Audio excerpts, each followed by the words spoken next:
Hey TLC family, hope everybody's having a great week thus far, and I want to take just a minute today to give you a quick update on our COVID response plans at TLC. I haven't talked with you since we sent out our COVID tracker last Friday, and so we'll be sending those out every Friday with the information that Bridget and I have been given. So it's only as good as the information we receive from the church family, but we do want to send that out and keep you as updated as possible. So today, you'll get that this coming Friday, but today I am happy to report that we have almost double the number of people that have recovered or tested negative as the number of people that are still confirmed and working through this. We want to pray for those that are still working through this virus. We have one still in the hospital. We want to pray for them that they will recover very quickly. And so again, this Friday, you'll see those updated numbers, the best of our knowledge. Again, we will never share your name.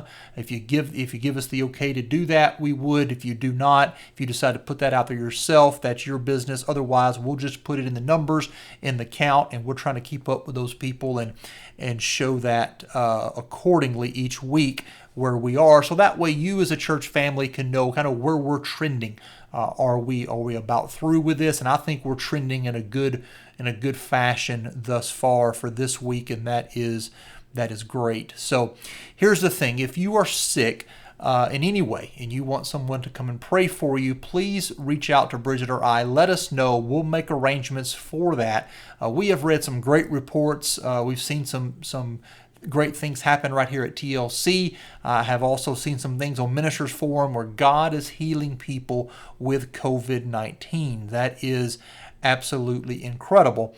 At the same time, we are seeing some people, just had a report, unfortunately, of a gentleman not much older than me back home who lost a battle with COVID, relatively healthy person, and he passed away last night from this virus. So we do not fear COVID-19, but we do respect it. Okay, and with that being said, we want to make sure that we're handling this season and this little outbreak we're having right now at TLC. We're handling this with wisdom as we proceed over the next few weeks. So with that being said, we're going to stay online for our midweek for the next few weeks. We're going to keep those online. As you saw earlier, you may have already seen, we did decide to cancel our Fall Fest. I hated to do that. It's our biggest outreach of the year. But with the cases we've had at TLC, we had a drop in the number of people, staff that could staff that event and volunteer at that event. More importantly, we wanted to keep our community safe. Should we had that event and other people in the community became infected from COVID-19 and word got out that we had a couple dozen cases and we went on with a community event and spread it throughout the community, that would not be good. That would not be wise, would not be something we would want to do in our community. So unfortunately, we did cancel that for this year. I have also talked with Brother Tim Crosno. We are canceling all life group events for the remainder of the year. There's probably wasn't that many more scheduled, especially with the upcoming holidays, but we're canceling those. Now, there are some other events. There's a couple coming up for students that are still scheduled. And I'm asking you, students and parents, please use wisdom about going to these events, okay?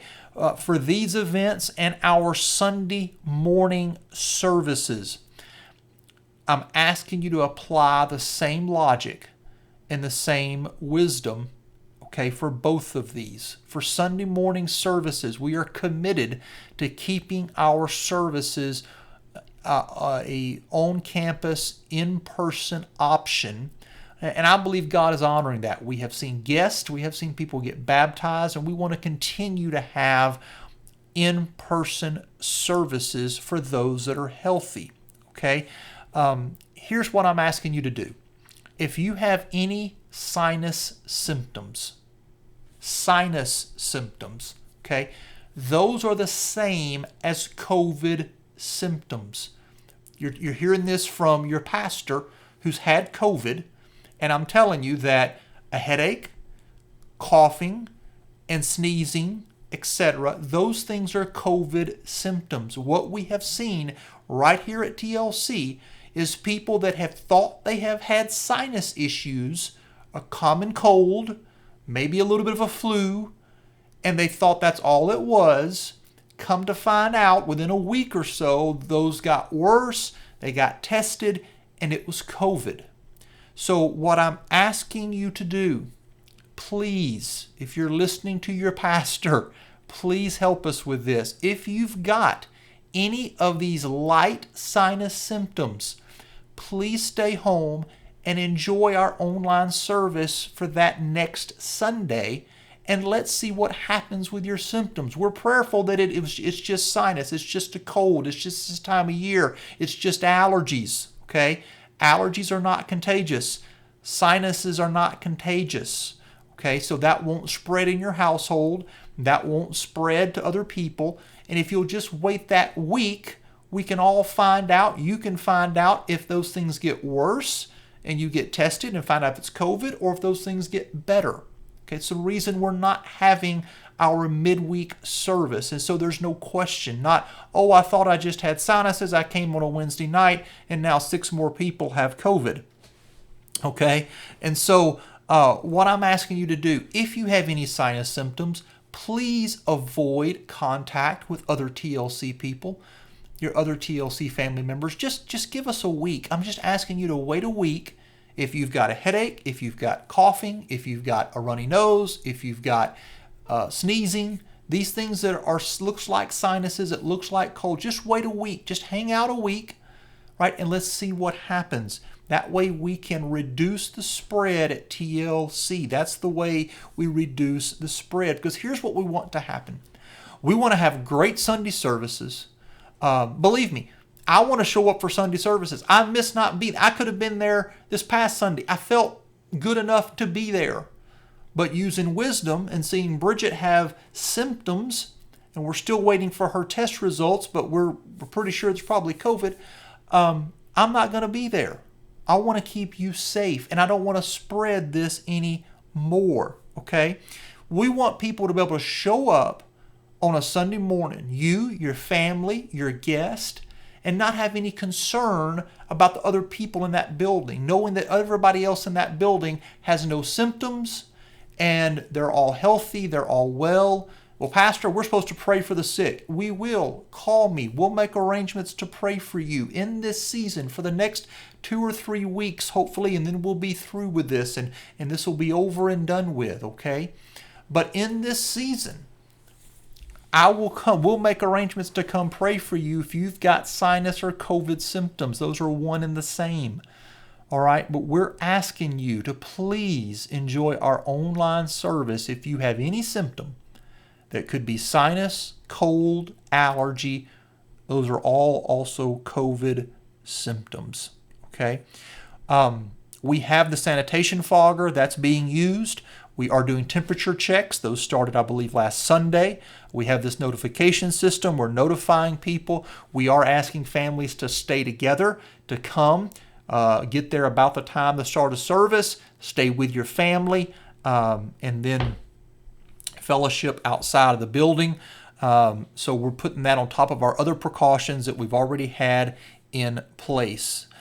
Again, we want people to be able to come, worship, respond to the altar, and have church as normal as possible, knowing that there's not other people in that building that have symptoms that they could catch. We want people to be able to come with that type of peace of mind, okay? So far, we have had less than 10% of our people confirmed with COVID. I know churches that have had a third, that have had half or more of their people that have had COVID, and we want to avoid that. We're doing everything we can to avoid that at TLC. Canceling these midweeks, people staying away with any symptoms for at least a week to confirm what they've got there, doing our due diligence. I believe, seeing these numbers already trend, I haven't gotten many reports this week of any new cases. People have either given me negative results or getting better, recovering. So we look like we might be on a good trend right now. You will see that again every week, every Friday. And so I believe we can avoid even 15 or 20% of our people getting this. I believe we can keep this at 10% or less. Okay. We want healthy people to show up on Sunday mornings, bring your guest, have a great time at church, and continue to stay healthy, continue to pray for one another. That's what we want to see at TLC. So thank you for your help. We're going to do everything we can in communicating this, getting this message out. We love each and every one of you. We're doing this for the sake of the health of your family and the health of our TLC members. Okay, so let's do this together, and hopefully just in a couple of weeks, we'll be able to start back up our midweeks in person and kind of resume normal operations through the holidays and have a great holiday season together. Thanks again for your time today. We love each one of you, and we'll see you real soon. God bless.